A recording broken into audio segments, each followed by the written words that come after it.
I don't own crypto. I don't recommend it. Everyone's like, "Oh, Jim's a technological Neanderthal. He doesn't get it." It's like, no, I was in a gold versus Bitcoin debate in 2010 out in Devon, a little bit west of London.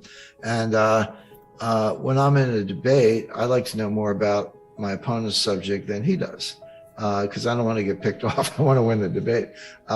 So I've been immersed in this. I read all the technical papers and white papers, and I look at crypto exchanges. I understand what DeFi is. I get all of it. I don't think it's going anywhere. That's the view. Could be right, could be wrong, but I do understand it. And the thing about central bank digital currencies is they're not cryptocurrencies. They're not blockchain. The ledger. Because blockchain is just a ledger, it's just a bookkeeping way, it's digital, but the blockchain technology has been around since the 80s. There's nothing new about it, but it's your ledger and it can be decentralized. Central bank digital currencies, there'll be a ledger, but it'll be maintained by the central bank. And a CBDC dollar is still a dollar. A central bank digital euro is still a euro. Central bank digital yen is still a yen. So it's not a new currency, it's a new payment channel, a new settlement and clearance channel. And it is better, faster, cheaper. I mean, if I buy something with a credit card, how does that work? Well, I'm at the point of purchase, they use a credit card. The merchant has a receivable, so they sell it to somebody called a merchant acquirer who, scoops up a whole bunch of credit card receivables. Then the merchant acquirer sells it to MasterCard or Visa, whoever the card sponsor was, and they get paid. And then MasterCard and Visa takes these from all over the world, and then they send them to the banks that issue the credit cards. And then those credit card issuers send me a bill and I pay it.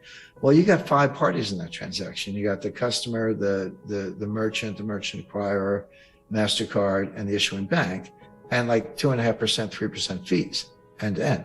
Well, that's a really clunky, messy, expensive, slow system. You can eliminate all of that. You can disintermediate the banking system and MasterCard and Visa, interesting stock implications there. With the CBDC, I can have an account at the Fed on my iPhone, and I can send you money. You can have an account at the Fed or Bank of England, whatever you like. And so it is better, faster, cheaper, but it's also the ultimate surveillance tool. This will complete their surveillance state. They already know enough about us with GPS tracking. You got to turn your cell phone off and stick it in a Faraday sack. I have a few of those I carry with me if you want to avoid being tracked in real time. So they already know a lot about us and digital, facial recognition software, etc. But this would be the ultimate, because I go to a bookstore, I'm on Amazon using a central bank digital currency. They know that I just bought a book called, Why I Love Donald Trump or whatever, And if you're the wrong political party, wrong political affiliation, give money to the wrong candidate, etc., oppose the regime in any way, they're going to know it in real time through your payment history. And they'll be able to, China, they're already doing this. I say stuff like this, Brian, and people roll their eyes like, oh, that'll never happen. I was like, no, you don't understand. It's already here. It's not universal, it's getting there. This is what they do in China. This is what the social credit score is all about. People can't send their kids to colleges, can't buy a plane ticket, can't buy a train ticket, etc., because they have a low social credit score. It could be they were caught smoking, but it could be they tweeted something that was like anti-Xi. But this will come to Europe, Japan, and the US, and don't believe anyone who says, well, yeah, we could do that, but don't worry, trust us, we won't do that. Nonsense. The government never gives up power, never misses an opportunity to get more power. So that's where central bank digital currencies are going. As far as cryptocurrencies are concerned, I studied it I've studied it for kind of 12 years at this point, but I wrestled with it. It's like, okay, I read all the technical papers, I get it, I look at the charts, I hear, but I can't really understand, what's it all about? Because what's happened is that an ecosystem has been created around, I'll say Bitcoin, but it could be some other cryptocurrencies. And there are exchanges, there are custodians, there are hedge funds that, buy and sell these things. There are analysts, there are charts, there are technicians. The entire ecosystem of Wall Street has been wrapped around Bitcoin with one difference, which is there's nothing there. Before we continue, help us clicking that YouTube like button and subscribe now to our channel. This shows the algorithm that you valued this information. And it helps us spread that message. Sharing is caring. And now, let's continue. I have bad news for you. If you're not rich by now, you're screwed. And if you're in debt, you're even double screwed. How so, you might wonder? Well, the sad truth is that you're working your whole life to make someone else rich. The mega corporations, the banks, the politicians, everyone is getting richer. They get your money. And what is even worse, they get your time, they get your life. You are not even in a rat race, you're in a financial prison.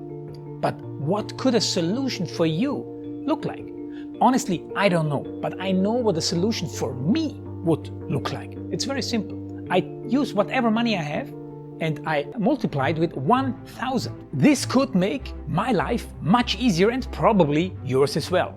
If you have $1,000 available and multiply this with 1,000, I believe that this could solve some financial issue for the one or the other.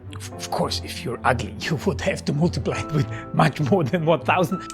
My name is Markus Dan, and this is what I decided to do. I decided to 1000x my money. This is not a joke. I know what you may be thinking. What is this guy talking about? How should this work? This is not possible. Well, I made a detailed video where I laid out my plan. And some clever folks might even want to look at this plan and copy it and do exactly what I do. This is just a little hint on the side. You have two options. You leave, you forget what you have seen. You do whatever you're doing and you hope that somehow you get some other results. Good luck with that. Or you click the link below the video. You enter your email address because I'm not showing this to everybody. You at least watch my video on how I plan to 1000x my money. The choice is yours. Make the right choice. Join me. See what a different future you could have. See at least how I intend, how I plan to do the 1000x. So click on the link below, enter your email address, and I see you on the other side. Your Markus Dan.